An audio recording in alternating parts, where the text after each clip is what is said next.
Today we are building a wobble-free workbench. It's something that you can knock out in a weekend, even if it's your first build. The whole thing is built from 7 2x4s that are 8 feet long, and a sheet of plywood and a sheet of OSB. In this video, I'll walk you through the build process following the instructions in the PDF plan. First, what I am doing here is marking out all of the cuts on the 2x4s. I'm leaving half an inch in between all of my cuts so that I can sneak up on the cut, which I will show you in this video. Along with labeling the cuts, I am labeling the parts that will result. That makes it easy to keep track of all of the parts for assembly. I'm saving one of the offcuts as noted in the measurements, and that one I will label spacer, and we will use that during the assembly of the legs. Once we have all of the cuts marked and the boards labeled, we will get to the cutting process. Here's the trick for nailing an accurate cut. We'll line the blade up on the scrap side of our line, not the center of the blade but the edge of it, and we'll start the saw, cut in about 1/8 of an inch, then stop and look. If there's still a gap between your line and the cut, we'll nudge the board a hair closer to the blade and cut a little bit again, and we'll keep sneaking up on it until that cut lands exactly on your line, and then we'll go ahead and cut all the way through.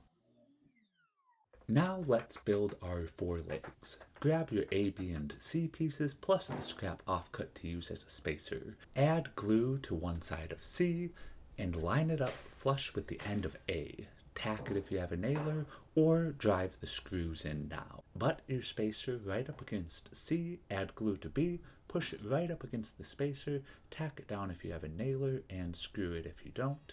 Then we'll go ahead and pull the spacer out.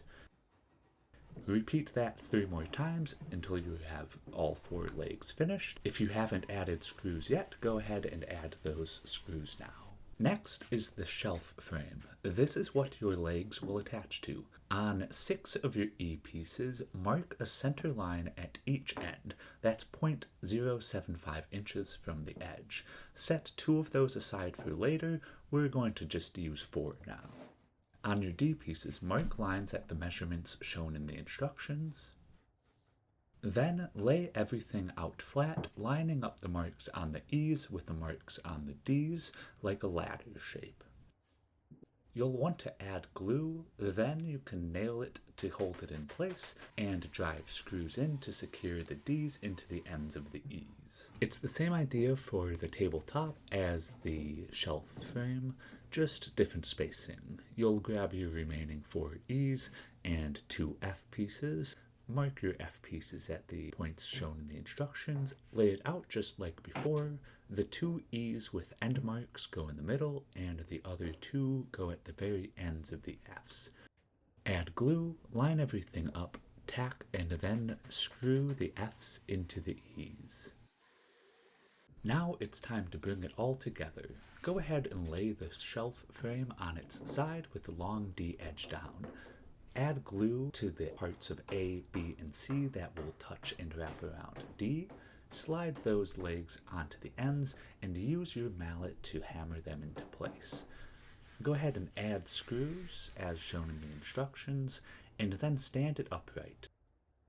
Now you'll go ahead and do the same thing with the other 2 legs, adding glue, hammering them into place, and then driving screws through A into D.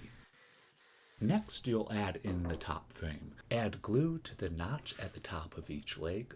You'll slide it down over the legs, and it should seat right into that notch on the top of your B pieces. Once it's sitting flush, screw through F into the tops of the legs. And there's your frame. Add the plywood top, get it lined up flush with the frame, and then screw it down. If you are using OSB for the shelf, we'll go ahead and use this workbench as a platform to cut that down to 24 by 38 inches. Here I'm using the straight edge of a piece of wood as a guide for my circular saw to make this cut.